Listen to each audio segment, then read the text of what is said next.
Welcome to Super Connected with me, Tim Arnold, and my special guests.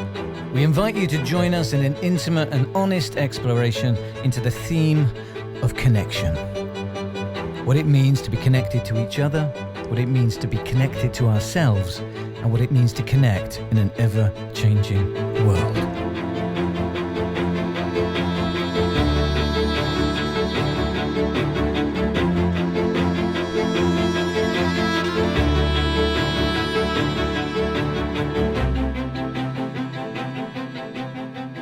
David Smallwood is a therapist and counsellor with a master's degree in addiction counselling and psychology. He trained in EMDR, eye movement desensitizing and reprocessing. He trained with Pia Melody at the Meadows, Arizona in codependence and family of origin work.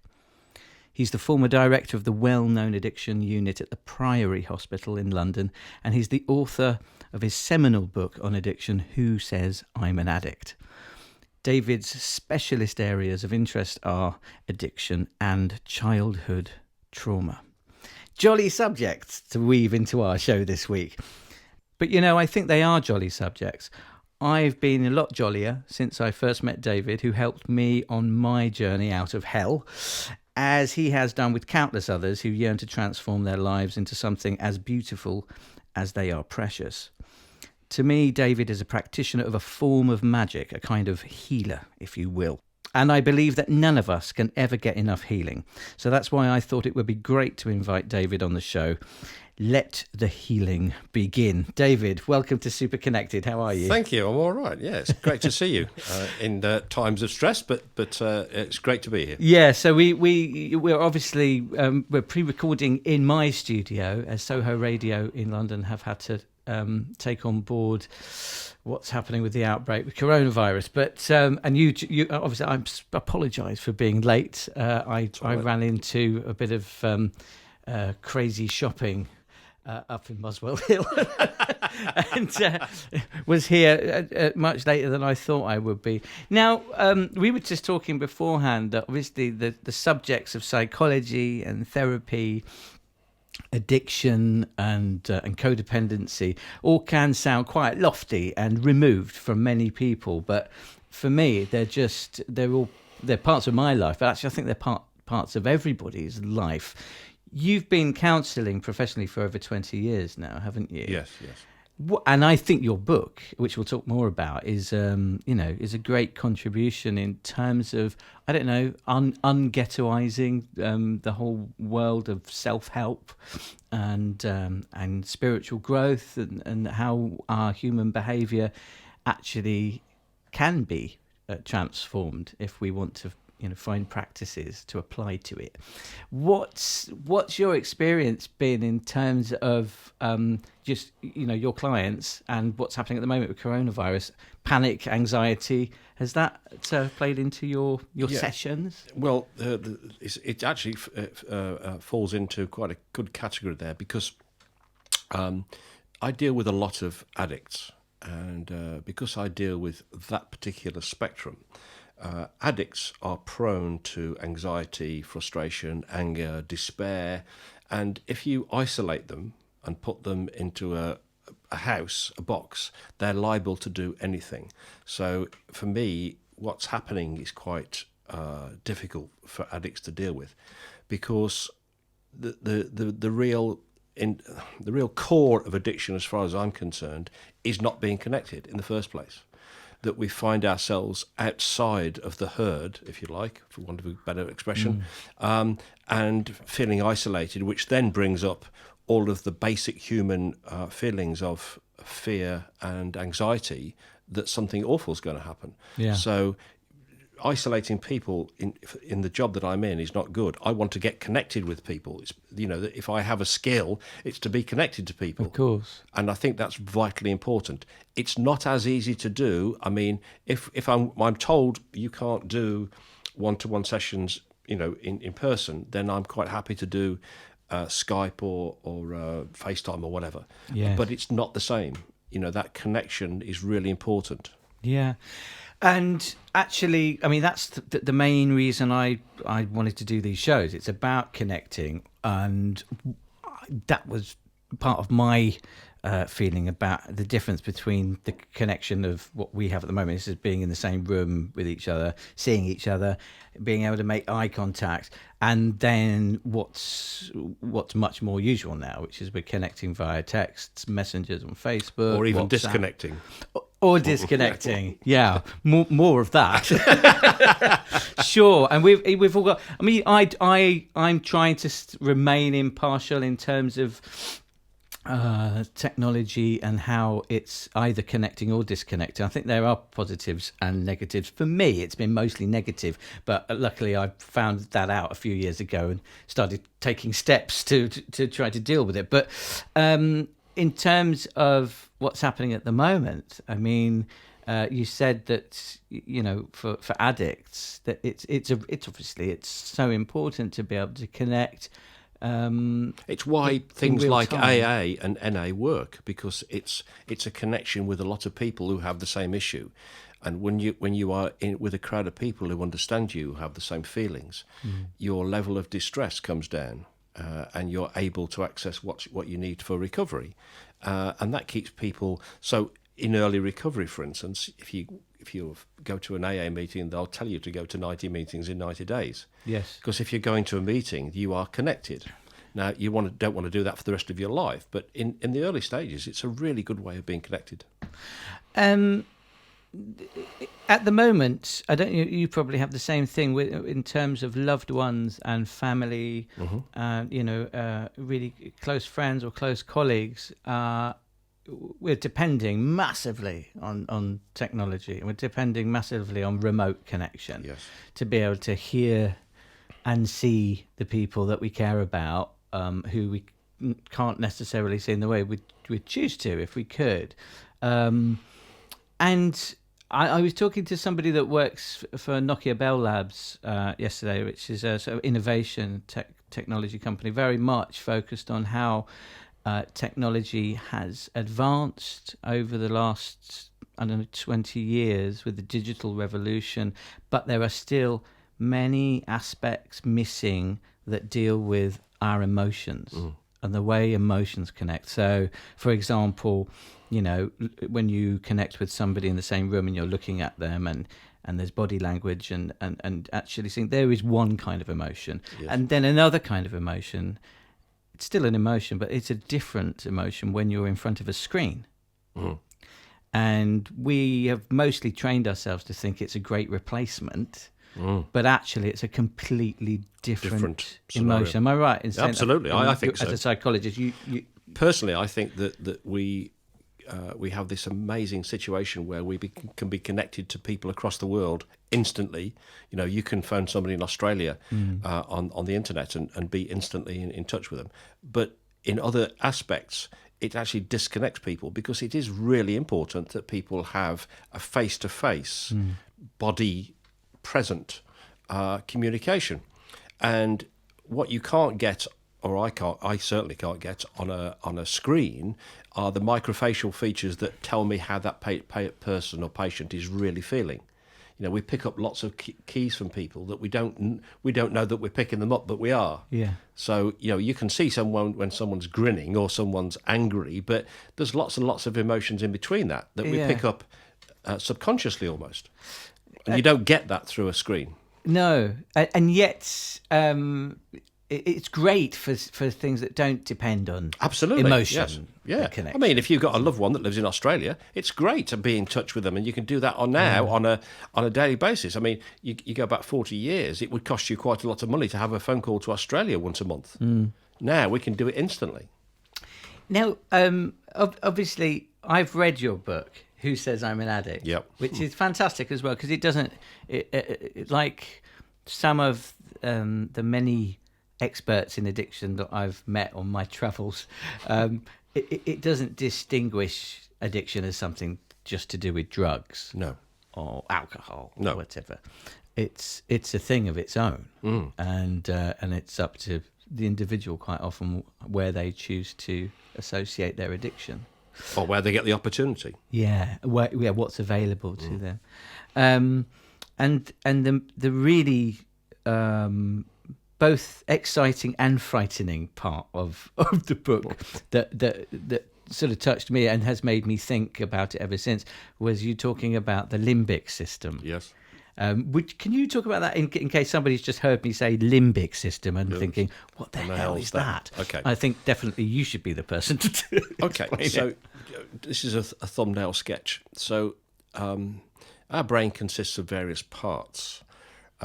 We think that we have control of ourselves via our cortex. That's the crinkly bit in our cranium that if you look at it, it's all crinkled and furrowed. That's the part of our brain that does reasoning and it does processing. So, we're talking using it at this moment in time.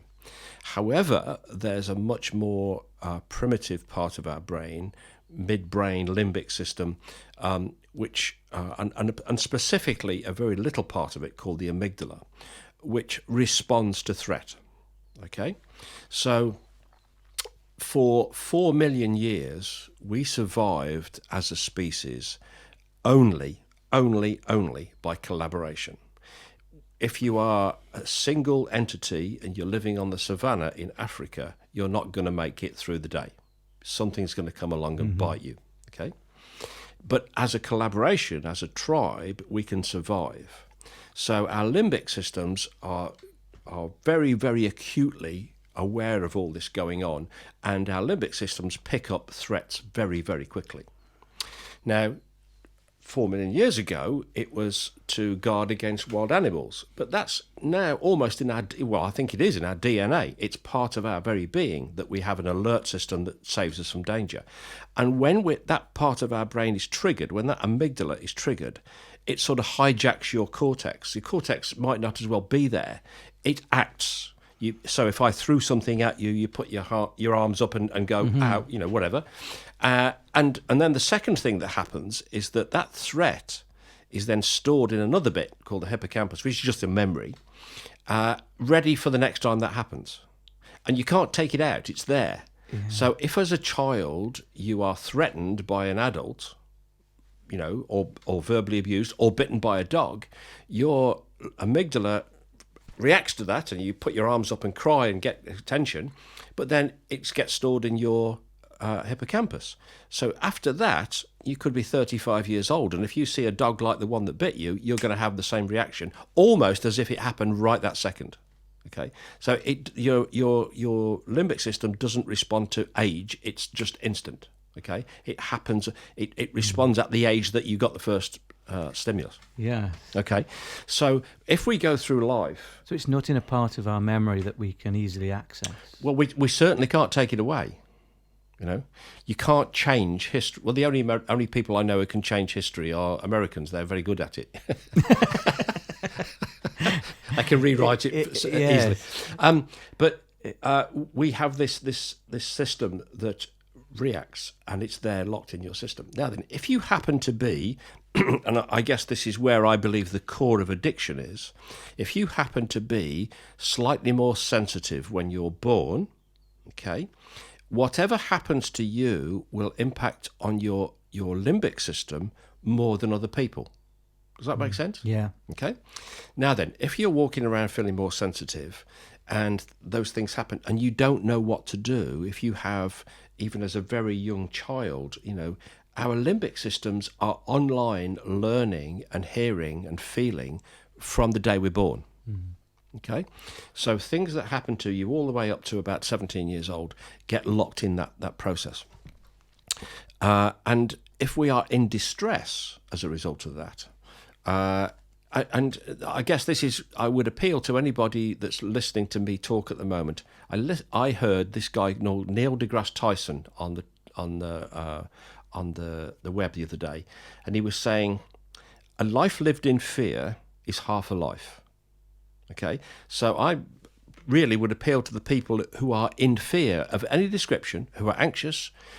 Look at what's happened to you, look at what you're doing and say, is this affecting my life? Is this hurting me in any way, shape or form? Am I living life to the full?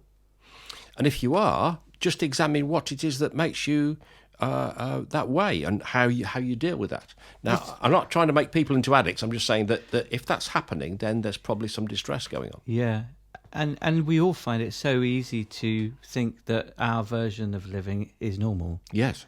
And we do that quite quickly as we become adults, don't we? We sort of take whatever's thrown at us and accept that there isn't an alternative way that we may be experiencing life with our friends or family or work, and that's the way our life is. But actually, there's more. We have more power, don't we? Yes, we do. But what happens is that the behaviour that you see as a child is you have no reference point. So for instance, if a child sees its dad get up and bang his head on the door before he walks through it, and then mum does the same, then when the child's able to open the door itself, it's going to do the same thing. It would be, then the child goes to school and finds out that that's utterly ridiculous and everybody laughs when he does it. But nevertheless, the behaviour becomes normalised. I mean, you've just used a really sensitive way of explaining how, I don't know, maybe abuse and very painful things like that can just become normalised in some people's life. And I don't mean just physical abuse, any kind of emotional abuse or psychological abuse that we learn and mimic. Yes. What we see. There's this lovely lady in America called Sharon Wegsider Cruz said, what we see, we learn. What we learn, we become. And what we become, we teach. So this stuff goes down through generations because we have no other reference point to take us in a different direction. Yeah. And so in terms of, it's my pet subject, social media, and the way many of us are addicted or have addictive qualities in association to social media. Is that treatable sometimes the same way? I mean, I like to think I've got a fairly healthy grasp of my online activity, but I think, like everybody, I'm always on it for longer than is healthy for my brain. Really, Sure. It's a lot of stuff that we just keep kind of and Facebook and those companies have all admitted that there is a conditioning method that they use to try to keep you on your own for as long as possible. Have you had experience with some of your patients? Oh, yes. Yes. And I'd say if you're looking at anything that potentially is addictive, the question you have to ask yourself is, there's two things. Does this cost me more than money? Okay. Does this cost me more than I'm paying for the process? And do I do this despite increasing negative consequences? So, for instance, if you're online and you have a partner and online gets 8 hours a day and your partner gets 30 minutes, there's something clearly wrong with that. Does that make sense? Yeah. So how much is it impacting on it? Is it causing you distress? Is it causing somebody else distress? So they're the criteria I use because, I'm not here to say that anybody's behaviour is wrong or right. Yeah. I can't as a human being say that somebody that's using heroin and happy with using heroin is doing something wrong because it's their life, not mine. But if it's costing them their health, their well-being, their bank account, their relationships, their physical sort of distress, then, it's worth thinking about and doing something about it. So, the question you need to ask yourself is this causing me hassle? I mean, it's like most of life, it's about trying to find a balance. Balance, yeah. Isn't it? Yes. And if I ever find it, I'll let you know. Yeah, me too. I think you're more likely to find it before I do. Yeah, I mean, I started this show, to learn about the ways people connect with each other these days, I mean, what have been the effect of tech communications and social media and the massive wave of endless information and constant connectivity we're all subject to? What do you think it's just... Is it just more stress? Is it another way to be anxious? Is that the cause, or has it caused some really positive results as well. I think that like anything else, technology, science, taking things forward, enabling us to ease our daily burdens is a great thing. I think technology is fantastic if it's used in the correct way. But anything can be used, to cause harm. Yeah. So if you take, for instance, I'm a gay guy, so if you take the gay community, if you go back 15 years, there was a very thriving community, for instance, in the centre of London, in Soho, in Old Compton Street. Sure.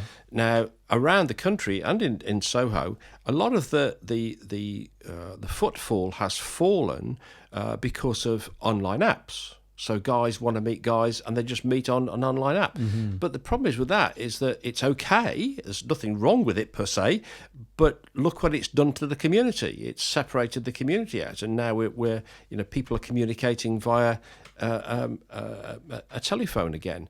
And the one thing that I know that gay men feel is detached and separated. Yeah. But they're actually making it worse by doing exactly that. Yeah, I can't remember where I heard it the other day, somewhere in researching the subjects that I'm kind of approaching in this show. Somebody said that technology had done a really great job in connecting humanity, but we have to find a way now to get technology to connect us to our humanity. Yes. Which is a different thing, isn't it? And I'm not sure we can do that. With the current brain that we have, I'm not sure we're able to do that. I think currently the way that we need to be is face-to-face. We need to be face-to-face with people. Without a screen, you mean? Without a screen, yes. Yeah. Because also, what happens when you meet somebody you like? You either shake their hands, which is a bit formal, but quite often these days people hug each other. Yeah. So important. Human physical contact. And I'm not talking about a sexual encounter. I'm talking about just a straightforward warmth. Yeah. Connection with another human being. Vitally important. I should say for my musician pals that are listening that you are a musician as well. I remember the first time I came to your practice and I noted the lovely guitar in the corner. I forgot what it was. Is it a Guild? No, it's a Martin. It was a Martin. Yeah. Yeah, and I thought, okay, this is nothing. I wouldn't describe myself as a musician. Okay. An amateur. An amateur learning to play something that I'm not very good at, but I still like doing it. But you've got a passion for music. Sure. And I guess one of the things I wanted to ask you was, what is it about musicians? The person that introduced me to you many years ago, on two different occasions, I won't mention his name because of the patient doctor privilege, whatever it's called. But he's doing great now as well. But he again, another musician. What is it about musicians? Until this moment in history, maybe it'll change in the future, but it's quite a good case of the last, 60, 70 years, maybe longer, of musicians just ending up on addictive substances. Well, if you think about it, for me, it's a straightforward. A musician has to be sensitive in order to do what they do. You have to have that gift, that's something special that other people don't possess in order to write songs and play them and sing them. And the sensitivity is the bit for me that causes the addiction, or can potentially cause the addiction. So if you have a musician who's striving to produce all this stuff and at the same time not feeling good about themselves, you can have people who are amazing musicians or amazing designers or whatever it happens to be, but still don't feel good about themselves, who end up committing suicide. Yeah. Or going off the planet on drugs and alcohol. And if you think about it, if you're a musician, you're either like 100% or 120%, or you're zero. Once people think that you're great, yes, perform here. You get tired, you get worn out, and then somebody comes along and said, "This will help you," and instantly you're hooked on it. because what works. So if I'm at a gig and somebody says, here's a line of cocaine, try this will give you the energy, and it works, well, clearly I would do it again, wouldn't I? I mean, it just makes common sense. So, but the sensitivity is that I need to keep doing that again and again and again, and over a period of time we then become dependent on it. Yeah, that's the key word, dependent. Yeah. And I mean, my journey through addiction was at the beginning of trying to enact a life of some sort of sobriety and functionality.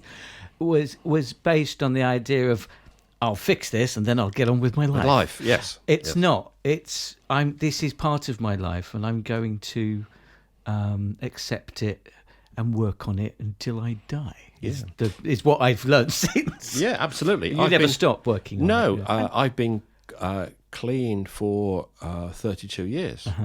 But I'm no less an addict now than the day I stopped drinking and using. You know, I was hooked on benzodiazepines at 16 years old, and alcohol at 18. And that for a period of time, it was nirvana. You know, everything was fantastic. But of course, it takes a toll. It does. I was forced to evaluate all my dependencies a few years ago, including music, to be honest. Yep. And before I could carry on with it in a functional way, that I knew that it was only doing me good. Because, of course, it's a weird thing to say. Maybe music doesn't necessarily do you good, but it's up to how you interact with it, what your expectations are, what you do with the joy you get from it. Yes. You know, there's a whole sort of journey that I went on. But for anyone who's just coming to the subject of codependency for the first time, I'm just going to read what it says it is. Okay. Which you can tell me if it's right or not. Codependency is a behavioural condition in any relationship where one person enables another person's addiction, poor mental health, immaturity, irresponsibility, or underachievement. Among the core characteristics of codependency is an excessive reliance on other people for approval and a sense of identity. I would keep it simpler than that. Oh, please. Yeah, that's me just grabbing something from Wikipedia. I was talking to Pia Melody one day, and I said, how would you define codependency? Let's just tell our listeners who Pia Melody is. Pia, because she's a legend in this field of work, and Pia Melody wouldn't exist in some ways without what she's done, would absolutely. Pia Melody is from America. She lives in Arizona in a place called Wickenburg, which is just north of Phoenix. And she was working as a nurse in a treatment centre where her husband was the clinical director, and she noticed some behaviours happening with people who were coming through with their, addictions, and started to sort of investigate why that was and look at the situation, and came up with a way of dealing with it, which they call post-induction therapy. It's a silly term, but it doesn't matter.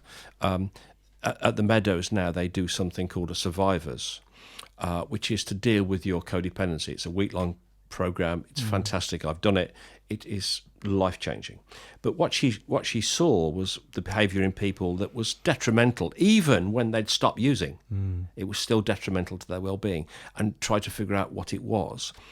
And realised that's over it. a process, Curing your addiction is just the beginning of stopping it. It's not curing it. It's not curing it. It's not the problem. Yes. Stopping addiction, going to AA and NA are great. That deals with the addictive part of you, but it doesn't deal with the problem, because the problem's underneath. Yeah. And 99.9% of the time, it's in childhood. So she realised that that if you wanted to give people a contented life, if they had depression, if they had bipolar, if they had addiction, you need to deal with the underlying issues. Otherwise, the chances are they'll go back to it again and again and again. So she said to me, I think that codependence is the inability to have a good relationship with yourself. Yeah. Okay? And then what we do is we choose a person or a thing or a substance to distract us. which is a codependent relationship. Yeah. So we start to depend on something else for our well-being, and that's not good. Now, whether that's a human being and we depend on them, or we depend on fixing them, which is another way of doing it. So codependency works in two ways. Either you can be submissive, in other words, fix me, look after me. Yeah. Or you can be dominant and go, I'll fix you, you do this, you do this, you do this, you do this, and then I'm it'll all be only okay. I'm only laughing because I've done all of these. Yes. Well, we can do both. Yeah, we can do both. It's a nightmare. It's funny the way you described that idea of, that's a much simpler and more honest way to describe it. Codependency is an inability to, what did you say? Have a good relationship with yourself. And it's almost that sort of, you look at yourself and almost immediately you swipe to the next person. Yes. I'll concentrate on you instead. Yes. And which is weird because that is how those apps are built. Absolutely. Relationship apps, aren't they? This swiping. I'm not sure. I've heard people swipe right, swipe left. I don't know really what it means, but I think that's for the. I'm old-fashioned. I like meeting people in real life. Yeah. but it is that sudden kind of nope. Yeah. And you go on to the next thing. Yeah. I think that's a dating app thing, isn't it? Where they swipe right to left. I don't know how it works. I haven't been on one. Yeah, I met my partner on our own app that's called Tinder. Yes. Yeah, we invented it. So, so that idea of it being a relationship with yourself that you're not coping with is everybody, isn't it, to an extent? Yes. I think that codependency, and again, I was having a conversation with Pierre about this, that actually it's probably the human condition. We're all a little in that way. We all have, because nobody, I don't care who they are, nobody has a perfect childhood. There are issues that come up in childhood that cause children distress. So we're all a little bit, but it's a little bit's okay. It's when it's a lot, when it gets out of hand, when it causes you harm. That's when you have to do something about it. Yeah. And so addiction is a component of codependency? It's one of the things that you can use. So, for instance, you could almost say, like OCD is another way of coping with it. Right. Because OCD is about being in control. You can say anorexia is about control and anger, Yeah. So there are different choices that we make as individuals, which are playing out or not playing out our codependency. It's a dependency. And addiction can swap almost like instantaneously. So I've seen people who are grossly overweight become anorexic. Yeah. I've seen people who are addicted to alcohol stop and become completely obsessed about sex. Whatever. When I stopped, I was confined to a psychiatric hospital for 3 months. And when I came out of there, I was eating about 8 Snickers bar a day and consuming caffeine like it was going out of fashion. And my smoking went from 20 to 60 a day. Now, I had no clue that was anything to do with addiction. All I knew was that I had to stop drinking, and I did. Yeah. But it was sort of acting out all over the place.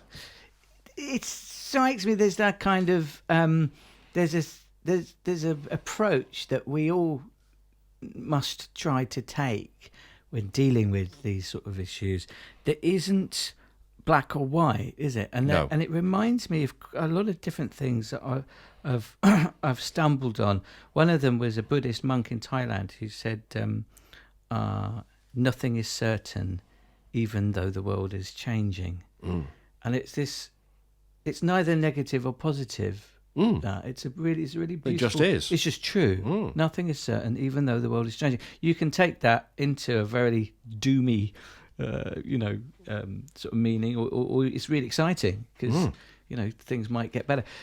And it's the same with I've been involved through my partner with a lot of experiences and study of dreaming and liminal dreaming and the space between waking and sleep, which again is this: don't try to be one thing or the other.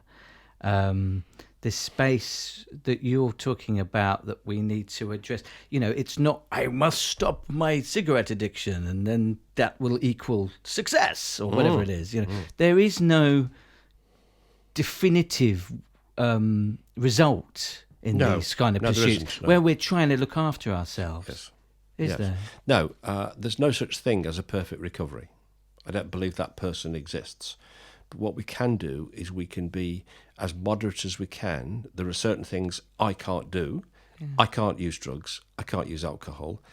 I can't really smoke because that's dangerous. I know that's dangerous. But everything else is on a spectrum, and providing it's okay for me to have a cream cake. It's not okay to me to have 10 cream cakes. Does that make sense? So it's about balance. And that's for an addict like me, very difficult to do. It's hard, yeah. There was, I've attended 2 CODA workshops. So CODA is obviously the 12-step program, equivalent to AA and NA for codependency. And the first one was in London, and it was really it's really beautiful. And Ken and Mary, the co-founders, were holding them, presenting that, and I learnt a lot. The second one tore me to pieces. I went to Liverpool, and then I got okay. I'm not just doing something for fun here. It's not like a I think I'll try this course. It wasn't that at all. It was really digging deep into, like you said, childhood trauma, and I just wondered what you think about this. There's something about understanding your own childhood trauma that isn't, when you do understand it, or you sort of remember, or you connect. There's a great sense of relief, but also complete hopelessness as well. Sure. Because you suddenly go, oh, come on. How am I going to fix that? I do very much believe, there are a lot of people who would call themselves trauma therapists, and I've no beef with that. But for me, a trauma therapist is somebody who identifies the trauma, but then does something that helps to fix it. Because anybody can pinpoint trauma. Anybody can point a finger and dig out the trauma from childhood, but that's not fixing it. All that's doing is re-energizing it. Actually, it almost makes it worse. Exacerbating it. Yeah. So, there are only 3 things I know from my experience that really, really work for trauma. So one is a peer melody model trauma program, a la, there are people who do it in London. So that works. That reduces a lot of the stuff, and I've done it, and I know that's the case.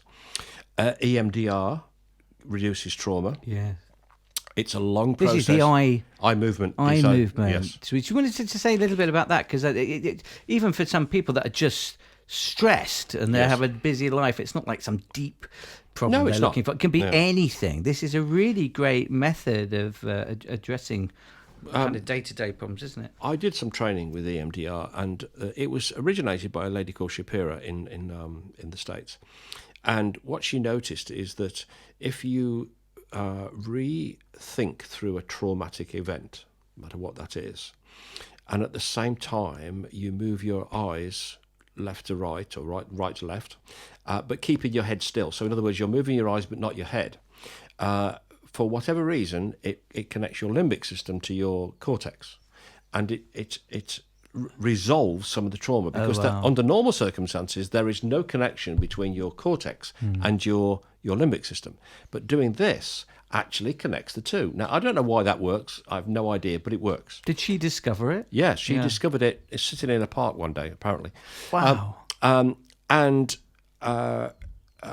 It does work. For about 60-70% of the population, it works. Wow. And if it works well, it really works. Now, the only problem with EMDR is that it is a long process. So, you can only deal with one trauma at a time, one event at a time. So if you've got lots and lots of childhood trauma, it's a couple of years worth of effort. And the third method is called somatic experience. So somatic means held in your body. Yeah. And somatic experiencing, actually, it's a guy called Peter Levine, who's a colleague of Peer Melodies. He works from the Meadows. And he's developed this method of reducing trauma by a therapy that deals with the stuff held in your body. But it's still pretty exclusive, isn't it? I like the idea that this is available on the National Health. Sure. There are aspects of that are, I think, aren't there? But mostly it's kind of, can you afford the therapy and all of that? How does that change one day? Do you think more people? I mean, obviously, there's a lot of addicts that would find this to be such treasure if they could get their hands on it. I believe so. That's been my experience. But there are an awful lot of sort of boundaries and hurdles that create problems. So, for instance, let's take the most obvious one. 12-step recovery works for people. Now, it doesn't work for everybody, but it works for quite a lot. Yeah. Now, it's regarded as heresy in certain quarters of government help and Is it? Oh, yes. Very much. Yeah. Why? Almost. Because it's perceived as religious, which it's not, because I'm an atheist. I don't have any religious beliefs, and it works for me. But it's perceived as a cult, as a religious setup, which I don't believe it is. But that sort of sets it apart. There is the fact that the Pia Melody stuff, this childhood stuff, is in America. It's very widespread and understood. Yeah. But in Great Britain, it's still in its infancy. So the majority of places where people would get help are still not, as far as I can see anyway, and not aware that this exists or how to deal with it. Yeah. Yeah, that's why I went to those workshops when Ken and Mary came over, because I'd already experienced the tiny, tiny community of codependency workers in the UK. It's insane. I mean, very I know small. all of them now. Yes. It's tiny, but it's a real revolution in the United States, isn't it? I mean, It's extraordinary how that's developed. I think since the early 80s, maybe. Yeah, now people are doing childhood trauma. Bessel van der Kolk wrote a book called The Body Keeps the Score. It's a great book if anybody wants to read that. There's now a conference around trauma in Boston every year in September. So it is becoming much more the understood norm. And I think in 20, I'm going to say 20 because I don't think it'll happen in 10 years, people have much more understanding. One of the things I think that might happen is that a lot of this stuff will get taken care of by the development in science of using nanotechnology, where they can create, take your own stem cells, spin them down and do the bits and pieces and fix the bit that's causing the problem. So hopefully psychiatric conditions will be helped by that in a few years' time. But I don't hold out a great deal of hope that this is going to become the norm anytime soon, unfortunately, which is really sad. Yeah, it is sad. I mean, the things that I've learnt about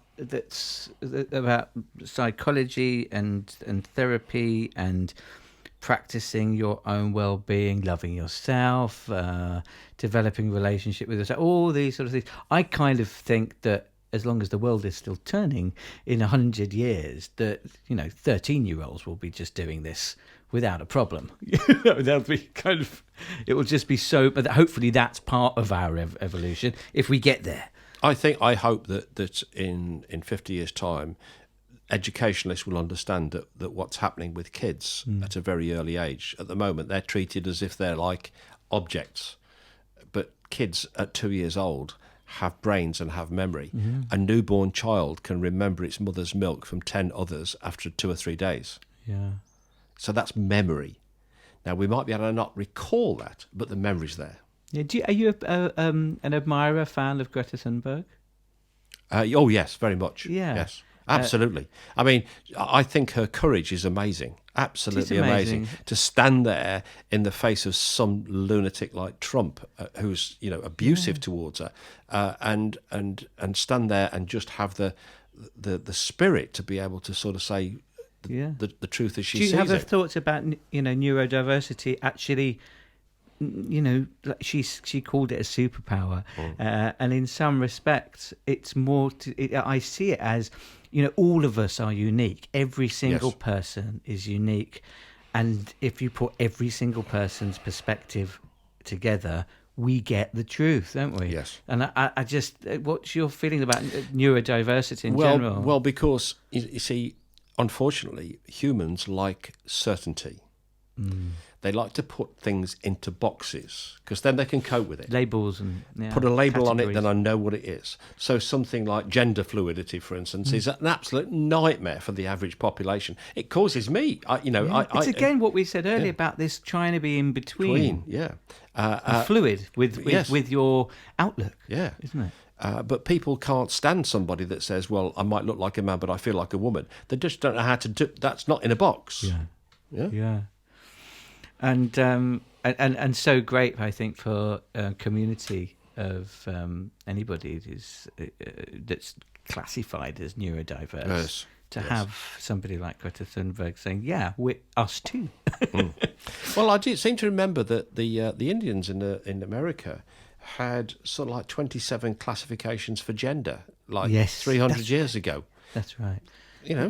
We've only gone backwards, not forwards. I do think there's that book, Ancient Futures, isn't there? And there is a sense of so many of the things that were lost. I don't know, maybe they were in the libraries that all got burnt down, during the Roman Empire. But there's a lot of information which feels like it's coming back through time to find us again. Our problem, I believe, is that our limbic system is much, much too big, and our cortex much too small. So we are very, very, very primitive things, beings, and we think we're much cleverer than we actually are. And technology is a challenge to the emotional side of that, yes, isn't it? Yes. I mean, we're in a time at the moment where I think, where are we today? It's the 18th of March, 2020. So it's likely a lot of people are about to start losing loved ones. Yes. And when I was asking you about your favourite music, you mentioned the song by Eric Clapton, "Tears in Heaven." What's the connection for you?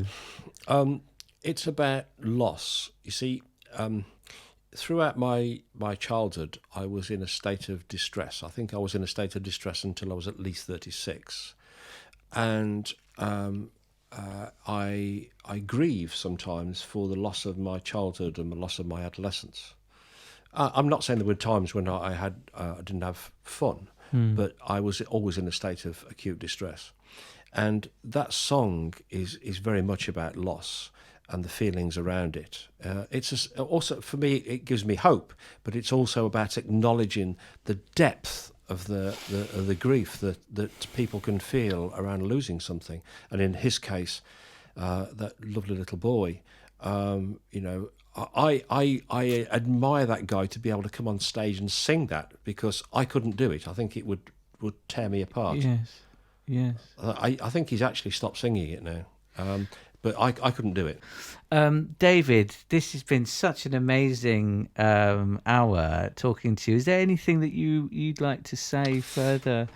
All I can say is to anybody that's listening that's been in distress or in distress at this moment in time, don't despair. There are people out there to help. And if I can point somebody in the right direction, I'll be happy to do that. Just get in touch with Tim and he'll pass on any messages.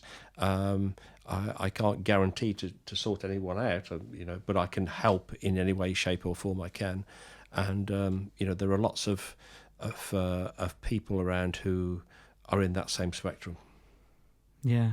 That's really generous of you. Thank you for being so open and honest, and and certainly with you and I, all doctor-patient privilege has gone out the window. But that's what the show's about. We want to be honest and just pass on what we know that's good for us.